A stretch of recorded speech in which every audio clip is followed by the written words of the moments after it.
People who know me from my videos about pubs, a subject on which I take a very traditional stance, are sometimes a bit surprised when they discover I'm a vegetarian. These two things seem at odds. On the one hand, a staunchly traditional attitude to pubs and beer, but on the other hand, what some people probably consider to be a modern dietary fad. However, vegetarianism has actually been around for a bit longer than you might at first think. Of course, in some parts of the world, vegetarianism is ancient, intertwined with religions like Hinduism and Buddhism. But even here in England, the word vegetarian has been with us for nearly 200 years, and it's a phenomenon which was familiar to the Victorians. I was first made aware of this revelation by Sherlock Holmes. It is a hobby of mine to have an exact knowledge of London. There is Mortimer's, the tobacconist, the little newspaper shop, the Coburg branch of the City and Suburban Bank, the Vegetarian Restaurant, and McFarlane's Carriage Building Depot. That's in the Red-Headed League, first published in 1891. I recall doing a double take when I first read that. It's just thrown in there in such a matter-of-fact way, as though vegetarian restaurants were an everyday sight at that time. And in fact, in the late Victorian era, they did enjoy something of a boom. We'll come back to that later. First though, where did this all start? There were already rumblings before the Victorian era. Vegetable Cookery, sometimes cited as the first ever vegetarian cookbook, was first published in 1812. Although it was published anonymously, it has been attributed to Martha Brotherton, who along with her husband Joseph were pioneering vegetarians. The book contains such enticing recipes as brown soup,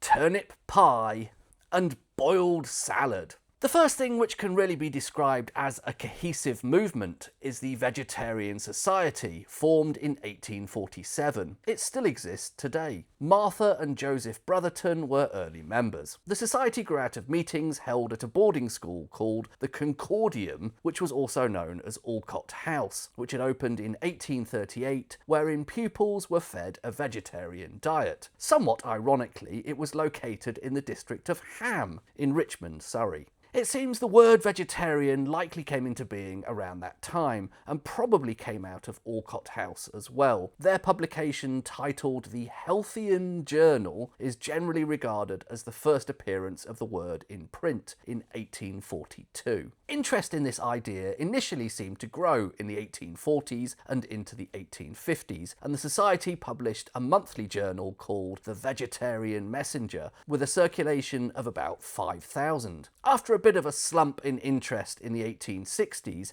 things seemed to start to pick up again in the 1870s with ideas around food reform. It was on the back of this that the first vegetarian restaurants started to emerge. The first in England was, I think, in Manchester in 1875, opened as an experiment by the Vegetarian Society themselves. Then later in that decade, in 1879, followed London's first foray into vegetarian dining, the Alpha Food Reform Restaurant on Oxford Street. We get a glimpse there into the bill of fare, various dishes based around beans, pulses and grains. Interesting to see lentils there. They feel to me like a relatively modern addition to English cuisine, because they're something that have always been difficult to grow here on a commercial scale. But there they are in a restaurant in Victorian London. That restaurant had a fairly decent innings, surviving about 3 decades and finally closing in 1908. It gets an obituary of sorts in a newspaper in that year. The Windsor magazine in 1896 has a passage on vegetarian restaurants, which mentions there were 30 in London by that time. Although there's a suggestion their popularity is more down to the pricing and the fact that a lot of people just wanted a lighter meal at lunchtime. The reviewer is a little unsatisfied with the first vegetarian restaurant he tries, which he doesn't name, wherein he has a plate of oatmeal porridge, a savoury omelette with green peas, and a portion of raspberry jelly with 2 slices of tinned pineapple. Yet somehow, after one of these meals, a man never quite feels that he has dined. Surprisingly, imitation meats were already popular at that time, including Vienna steaks, vegetarian ducks, and food reform turkeys, although we are none the wiser on how these things were made. The reviewer seems to be more upbeat about the St George's, where egg cookery and Italian dishes are the speciality, while certain dishes of tropical origin and fiery character attract a good many Anglo-Indians, so it sounds like they were also doing a sideline in curry. In Charles Walter Forward's 1898 book, 50 Years of Food Reform, A History of the Vegetarian Movement in England, he lists 13 vegetarian restaurants in London and even provides a map of them. I think there was some amount of boom and bust in terms of London's vegetarian restaurants, and there was a feeling in the 1890s that at least some of them were just jumping on the bandwagon, producing fairly poor quality food and not really doing much good for the movement. But from those first openings in the 1870s onwards, vegetarian restaurants became a permanent fixture on London's dining scene, and of course we still have a number of them today. In that late Victorian period, some celebrities of the day became vegetarian, perhaps most famously George Bernard Shaw. By the time we get to the end of the Victorian era, I think it would be fair to say vegetarianism was still a niche thing, but it was definitely here to stay. So I don't see it as a modern fad.